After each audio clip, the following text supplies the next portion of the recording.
Táto píseň byla speciálně nahrána pro Emila Puža a pro Káju Pužu,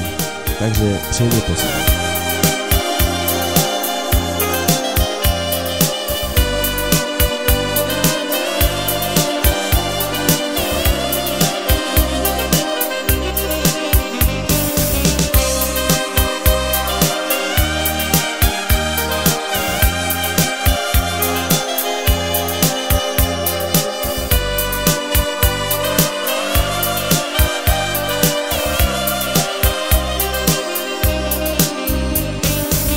Insomma te faccio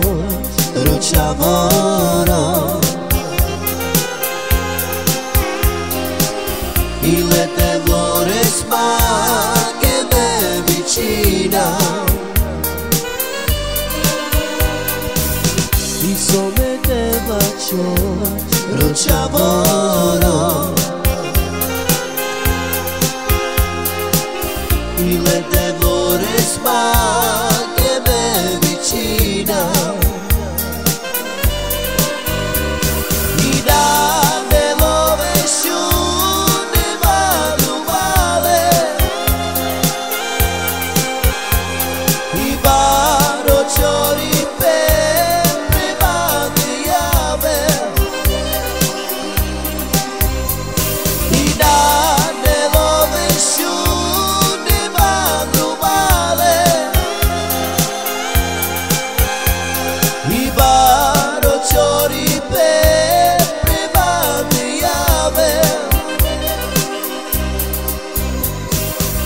Insomma te faccio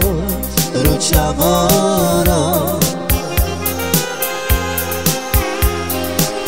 Il te vorrei ma che me vicina Insomma te faccio ruciavoro